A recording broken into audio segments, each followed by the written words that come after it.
Let's dive into today's top story, which is what is unfolding in Ukraine. So we warned you, as Natalie said, last week we told you that the war in Ukraine hadn't even started yet. To some people that said, come on, that can't possibly be the case. Well, of course, once the referendums went through, the 4 regions officially became part of Russia. Now, if those areas were attacked and there was any sort of provocation, there would be a hell unleashed on that government. And that's exactly what we saw today. Hell sure started this morning. Here was the moment when the BBC watched it live happen on television. The BBC was literally doing a report, waiting for the retaliation from Russia after Ukraine and NATO destroyed the bridge to Crimea over the weekend. So this is a BBC reporter. They're just kind of kibitzing in the cool morning air, talking about, well, this could be retaliation coming soon from Russia, and it happened live on the air. Watch this moment. Very strategic militarily, but also full of symbolism. So the fear is that this could trigger a very strong Russian response. We saw yesterday that a residential area of the city of Zaporizhia, a major city in the south of the country, very close to the front lines, was hit. More than a dozen. So. Yeah. Okay, here you go. Yeah, that was the first fight. That was the first strike. You can tell he really does not expect that. No, because again, you're hanging out in Kiev. This is the problem with a lot of the Western journalists, the BBC particularly. Is that they thought Kiev was a safe place up until now. I mean, we showed you just months ago in the New York Times, there was a feature that said, Kiev is back. The clubs and the coffee shops and people are back to living a normal life, even though the conflict never really raged there until now. Right. And a lot of the Western reporters, they would put on their like little press army helmets and pretend that they were actually in the war zone in Kiev covering it and not even on the front lines to see what was actually happening out in the eastern part of Ukraine. They weren't there. In fact, there was a blackout, so they weren't allowed to go there. And I'm a skeptic first, and I wonder, because they've been busted doing green screen stuff. Have people verified that this actually did hit, like this was a real thing? Because like CNN, BBC, they've been busted doing, like you said, they had the people with the helmets, and then if you go and look on YouTube, you can find that exact clip, and they're standing in front of a blue screen. They're not even in any war zone. Geez. Well, that first strike actually hit the SBU. So that was the security forces of Ukraine. So that first strike was a direct message to the Ukrainian government after the explosion and the destruction of the Crimean bridge. It was a direct attack on the SBU, the security forces of Ukraine. That's basically like hitting the headquarters of the CIA in the United States. That's the equivalency. And of course, the photos then emerged as a result of it. Zelensky had been ferried away to a secret bunker this morning. It's probably the same bunker that he's done countless interviews from, where he's had the entire CNN crew come to his bunker. Time Magazine did a bunker video. Vogue magazine pictures. Yeah, Time Magazine, Vogue, they all went to his bunker, but it's called a secret bunker. But meanwhile, the entire press corps has already been to a secret bunker. Overnight, Russia launched its largest attack yet on Ukraine. Dozens of cruise missiles firing from Russian warships in the Black Sea. The goal was clear. To take out NATO and Ukrainian infrastructure, and let's start with let's start with some of the images here. This is in Kiev this morning. Watch this image here. You can see explosions as people are driving around the city. Can you imagine? Just imagine. No.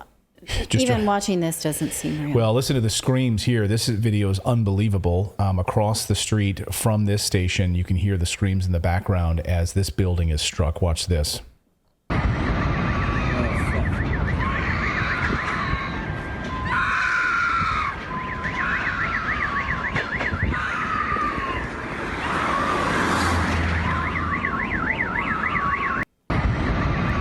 Here's another building that was struck. And again, these were all government infrastructure buildings, security services of Ukraine.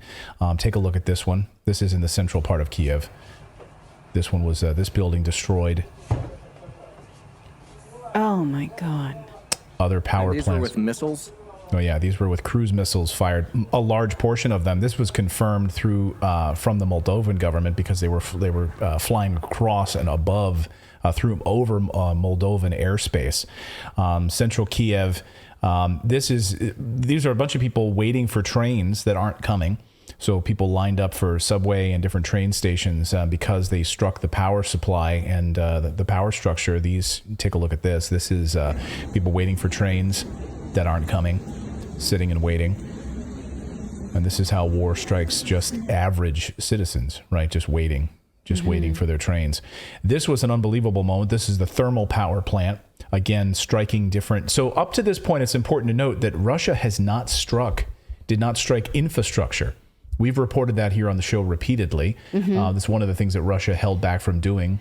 Even after 2017, when they proved that they could, when they basically went in and turned off every computing system in Ukraine for a number of days. Ukraine has long known that Russia just basically had an off switch to their entire country. Yeah, and they didn't do it from the beginning of this war. They let rail lines open. They didn't hit power plants. They didn't hit water supplies. They didn't hit any of that. Ukraine, by the way, has hit water supplies in Donetsk. So people there have been relying on bottled water for a long time. So people don't have clean water there as a result of the shelling of different water supply stations. But this is something that Russia heretofore has not done. Now you can. And have they confirmed or denied their involvement? Like, have they made any statement whatsoever? Who's that? Russia? Yeah. Out of curiosity. Yeah, we'll play the statements here from Vladimir Putin in just a minute, talking in detail about all of this. Here is the thermal power plant that was struck. This is, again, hitting these energy infrastructure spots throughout the country. So large swaths of Ukraine in the dark tonight. If you have anyone who is there, let us know. What are you experiencing right now? Internet down, telecom down, electricity down in large swaths of Ukraine. Here is a power plant being struck this afternoon.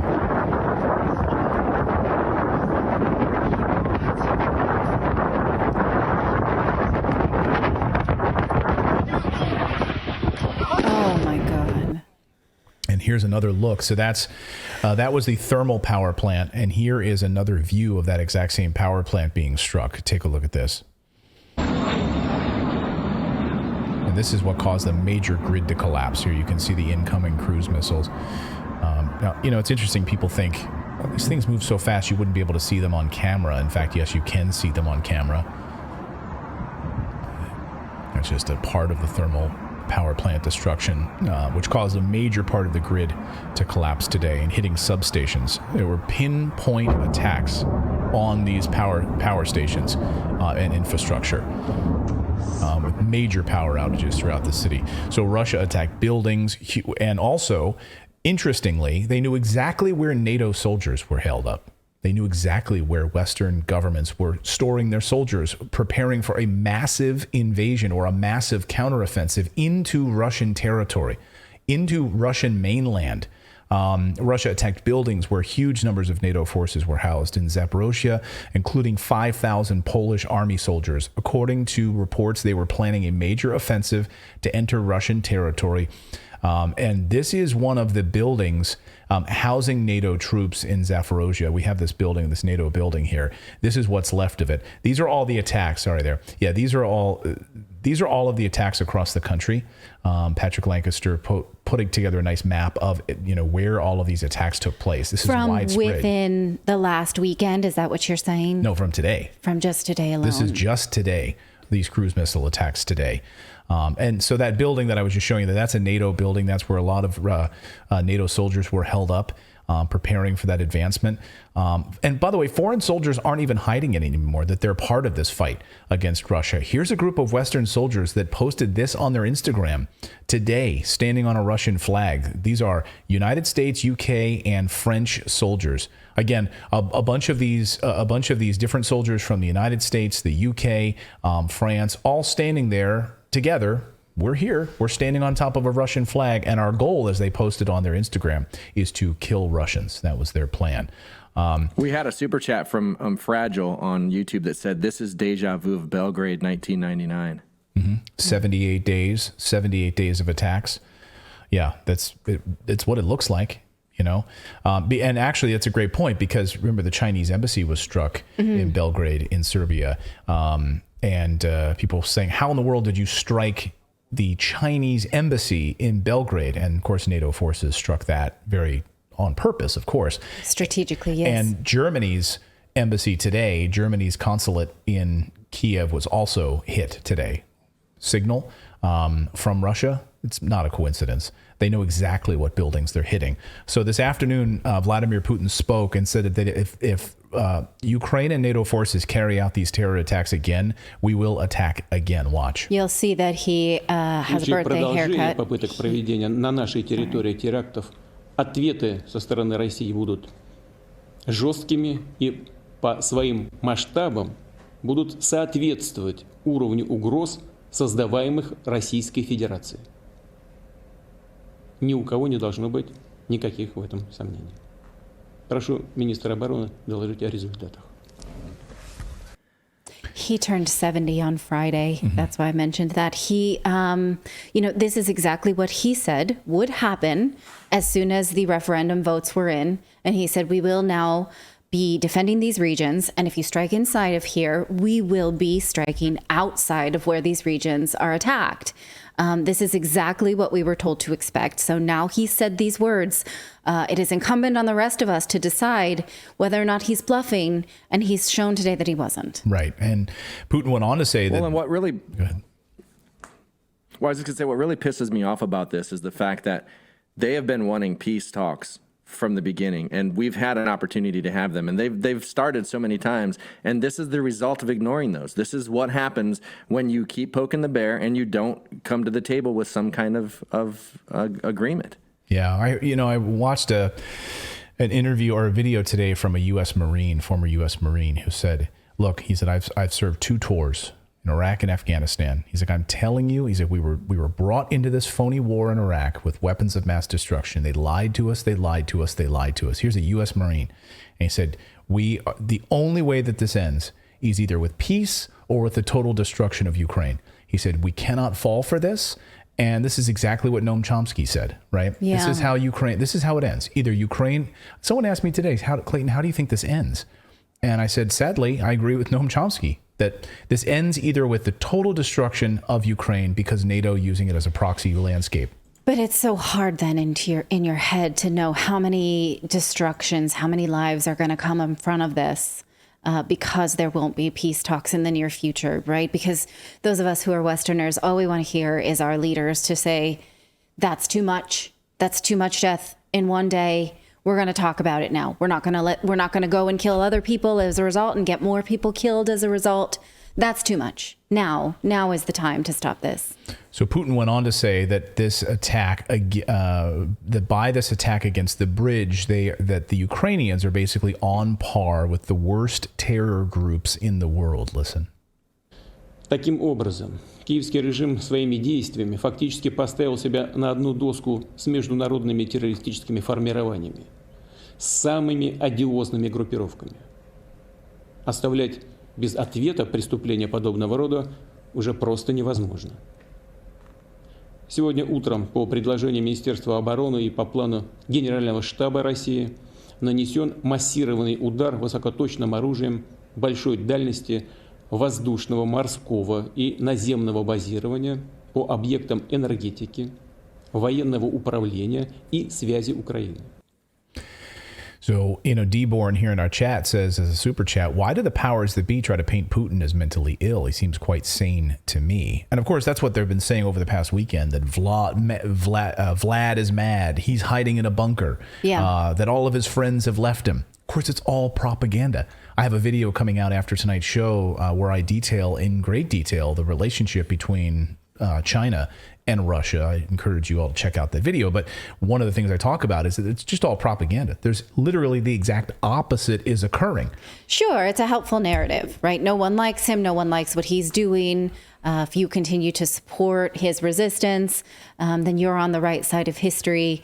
It's easy, that's just sort of a low-hanging fruit to attack somebody's mental state. But again, what he's been doing, it may, you may not like it. Nobody likes it. Nobody likes war. But at the very least, you have to admit that it's rational. He has said, these regions are now autonomous. No, you don't like that? We'll keep fighting. These regions are now Russia. No, you don't like that? Don't attack them or we will retaliate. Oh, you attack them? Here we go. We've had a roadmap that was really clear. Right? At the very least, that's rational. You don't have to like it, but you should absolutely admit that there has been no guessing game. And the one thing that's a major difference between us and him is he has been very clear that he's going to minimize casualties. And I believe the death count for these bombings, it's bad, but I think it's only 11. Right. Whereas the United States, we just go in and indiscriminately just bomb. I don't think we do it as strategic as he just did. These were very strategic targets. And so, just the fact that he's really trying to not do this, he does not want to do this. He's just been backed into a corner. And the fact that he is still trying to minimize casualties, even of soldiers, he doesn't want to have that. So I just feel like that's what sets him apart from what we would do. So 11, that's the number this afternoon. So, and that number of 11 people killed in these attacks by Russia, that number specifically comes from the Ukrainian Emergency Medical Services. So that's a Ukrainian number of 11 people killed, and I think there was dozens injured as a result. So again, one person dead is enough. 11, yes, that's too much, right? But these were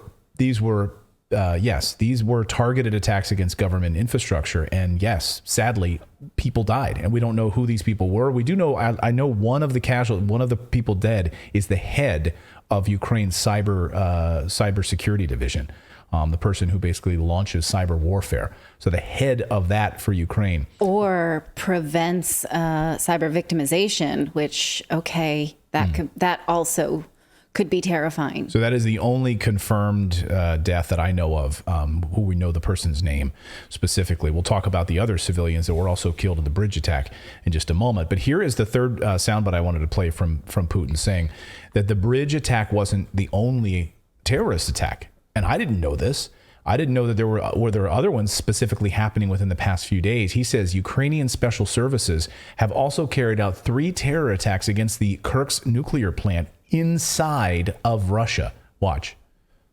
Спецслужбы Украины осуществили также уже 3 террористических акта в отношении Курской АЭС России, неоднократно подрывая линии высокого класса напряжения электростанций. В результате 3-го такого теракта было повреждено сразу 3 таких линии. Принятыми мерами ущерб был в кратчайшие сроки ликвидирован, каких бы то ни было серьезных последствий не допущено. So here's what the Russian Ministry of Defense, here was their statement this afternoon after this. To answer David's point earlier, did they take credit for this? Yes, they absolutely did. There was no mistaking who actually carried this out. Here was the Russian Ministry of Defense today. Russian armed forces launched a massive, high-precision, long-range attack at the facilities of military control, communications, and energy systems of Ukraine. The goal of the attack has been reached. All of the assigned targets have been neutralized. So every one of their targets is gone. Inside of all of their infrastructure targets that they meant to hit. Now, according to Eva Bartlett this afternoon, all of Ukraine is experiencing an infrastructure shock. Large cities have no electricity, communications, internet, or water supply. Traffic lights and sewage systems also don't work. So that's what happened. Now, according to Russian authorities, this was all in response to the terror attack carried out by Ukraine and NATO forces against the Kerch bridge to Crimea. The Ukrainian government claimed responsibility for the attack on the bridge. They confirmed this with the New York Times. Here's what the New York Times reported. The blast and the fire sent part of the 12-mile Kerch Strait bridge tumbling into the sea and killed at least 3 people.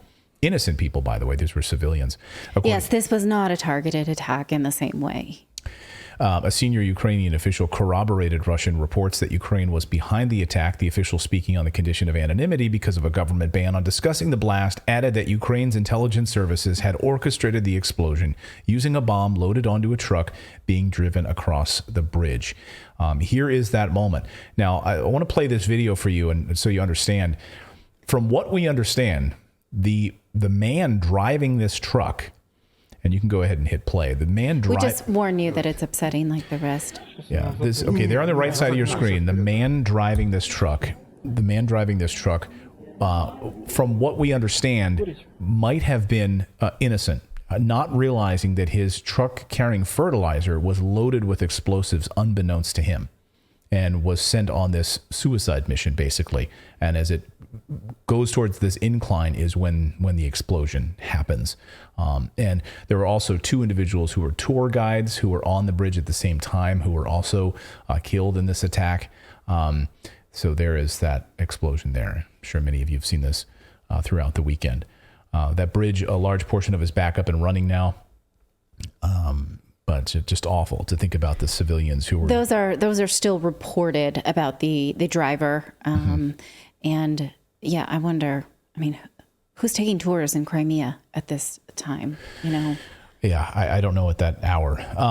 But so this really bizarre statement, though, from Vladimir Zelensky then came out, the president of Ukraine. So after the attack, then the next day, Zelensky releases this statement, and bearing in mind that we as taxpayers, if you're a United States citizen or if you're a European citizen, like you're paying, your money is going to this guy.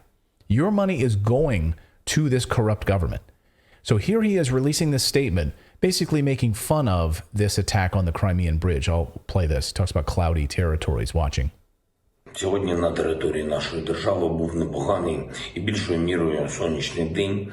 На значній території близько 20 градусів тепла і сонця. На жаль, в Криму було хмарно, хоча і теж тепло. Але яким б не були хмари, українці знають, що робити, і знають, що наше майбутнє, воно сонячне. Це майбутнє без окупанта на всій нашій території, зокрема і в Криму. So it's cloudy in Crimea. Okay. Those are really and you weird can see allegories. His eyes moving. He was totally reading that. Yeah. Probably his CIA briefing. Like here's a good idea. Release this and just sort of have fun with the weather and talk about the weather. These innocent people were just killed, and you've claimed responsibility for it. And NATO and United States were funneling billions of dollars to these people. Yeah, it's not very fun or poetic prose. So almost immediately, this was amazing too. So the postal service in Ukraine, which is pretty much defunct, managed somehow almost simultaneously to release a commemorative stamp of the bridge attack. Here's the commemorative stamp that they released. They posted it outside of the post office where you could go and take photos with it. They were encouraging people to go and take selfies in front of the exploded stamp bridge. You can see children don't like that. They don't find explosions to be fun. That little boy does not want to cooperate. And oddly enough, you see that there are two explosions in this image, which many took to mean that possibly there was a detonation that did not happen, that was intended. We're not really sure. There was also on the stamp that was released a very strange image of like the scene from Titanic where Leo and Kate are in the front of the boat and she's like, "I'm flying, Jack," as if it were some kind of like liberatory moment. Is that a word? I might have just made liberatory. I don't know. It sounds good. Like a liberation type moment that they could that we could celebrate. See, they really believed that this was a poetic event. But you know, they didn't get very much time to celebrate it. Go ahead, please. Well, they're celebrating blowing up basically what they consider their own bridge. Right. Yeah. Right. And so they sure showed them. Yeah. Again, this is an elevated level, and so you wonder like this. I claim that this is a desperate act. Right. This is a desperate move, and so I wasn't going to show this video because. I'm going to show it. So there's speculation that maybe it wasn't just the truck, or if it was a truck, it was in tandem with what happened with some sort of cruise missiles actually striking. Now, what's interesting is people might say this is fake video because there's no way that a camera could catch a cruise missile at that speed, and that's actually garbage. Because if you watched any of the attacks today all throughout Ukraine, you would have seen them on camera. striking targets, coming into the shot and going right across the camera and hitting the target. So your eye can catch this and a camera can catch this. So there were 2 missiles that struck the bridge. I'm going to play this here so you can take a look at what we're seeing, and tell me what you see on the coming out of the sky. Do you see? Well, I'm going to slow it down a little bit here in a second, but so you can see it clearly coming in from the sky. There's other angles as well of this posted to Telegram. So again, we're not entirely clear yet exactly where this comes from. We can go with the truck bomb. We saw the truck.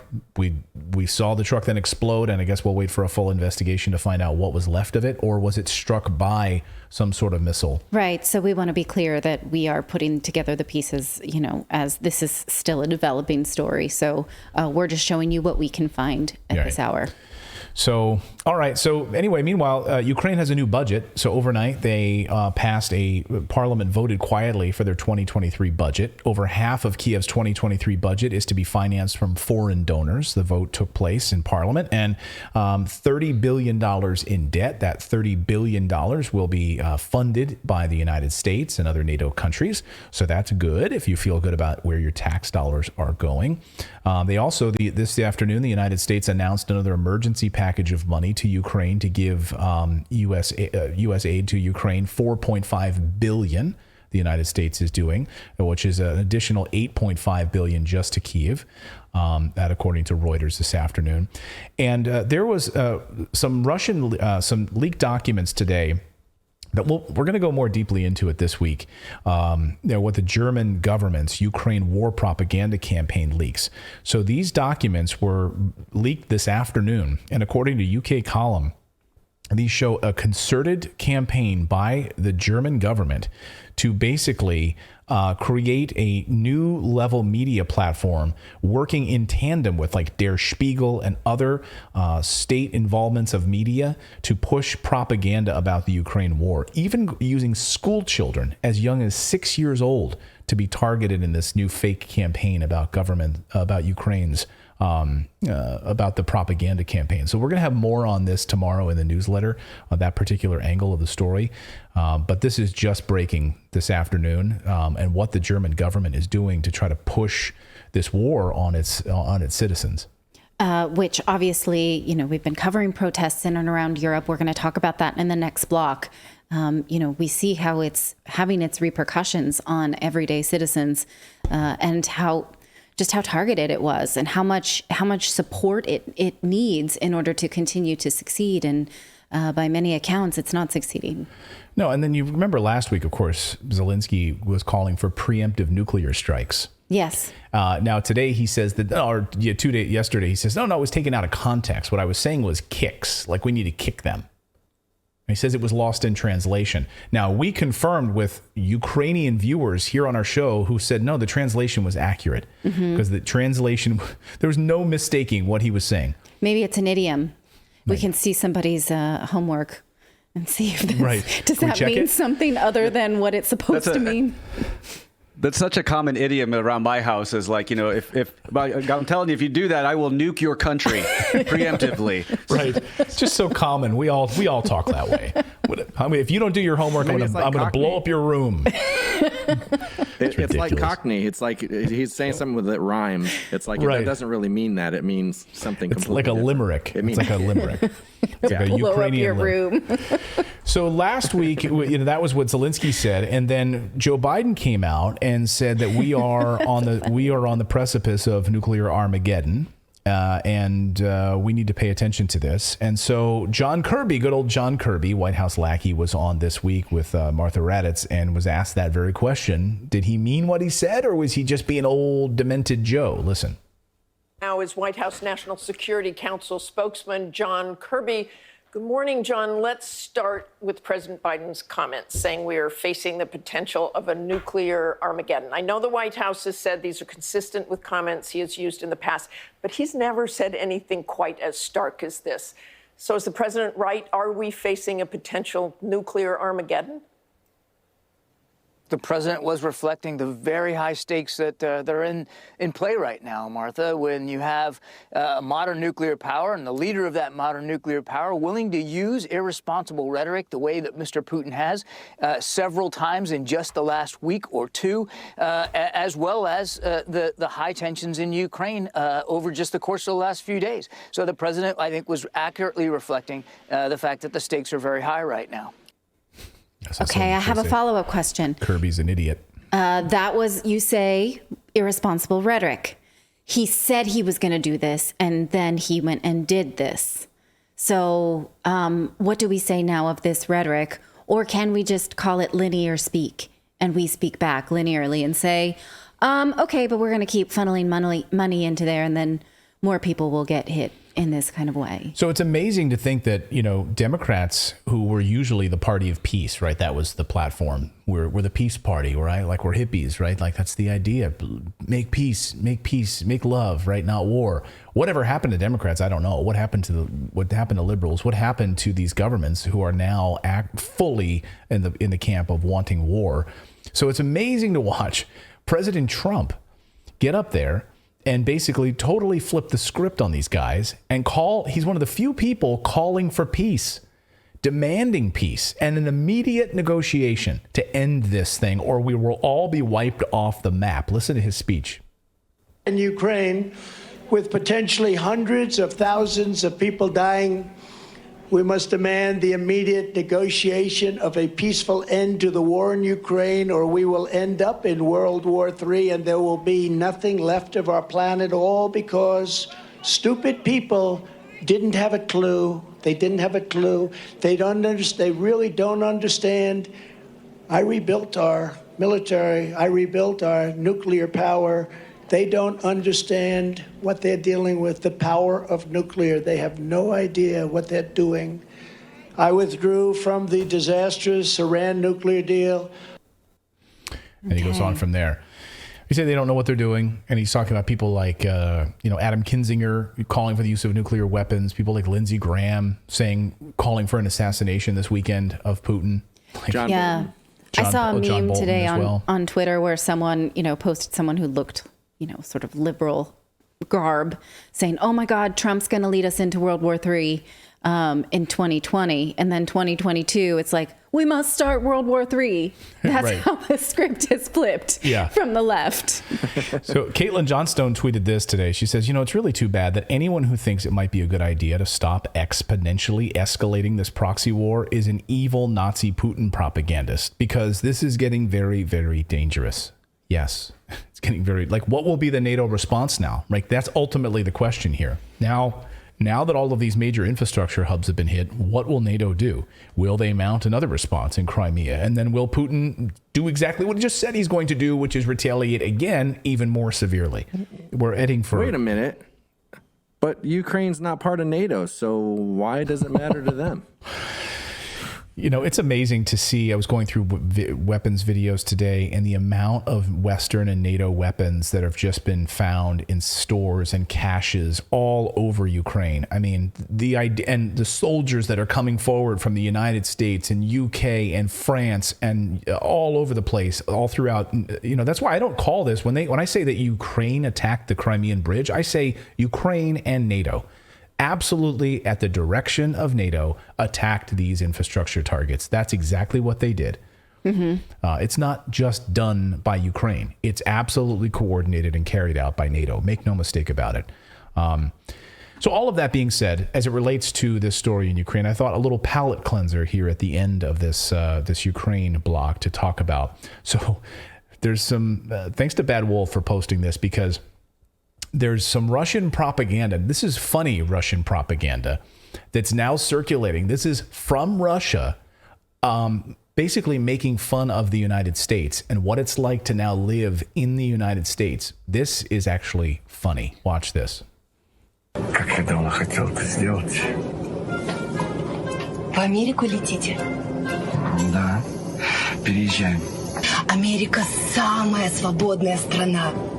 Страна возможностей. А вы с мужем летите? Да, мы вместе. Он сейчас подойдет. А вот и мой муж. Знакомьтесь. Эмили.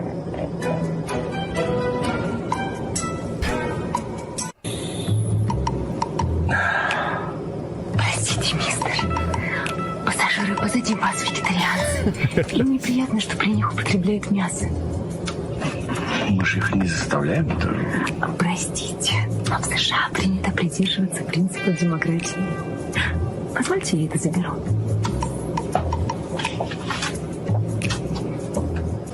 Парень, тут очередь в туалет. What do you want? В очередь, говорю, встань в туалет. I want to go to the toilet. Простите, мистер, что случилось? Да вот парень без очереди лезет тут. И что? Вы не хотите его пропустить? Я? Конечно, конечно. Его надо пропустить. Мы подождем. Его народ долгие годы терпел притеснение белых. Мы перед всеми афроамериканцами в долгу. Простите нас, сэр. Прошу вас.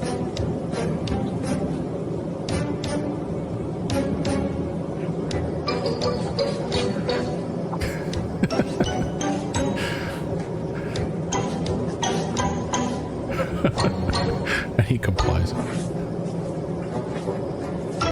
And it goes on from there. All right. That's what they think of us, huh?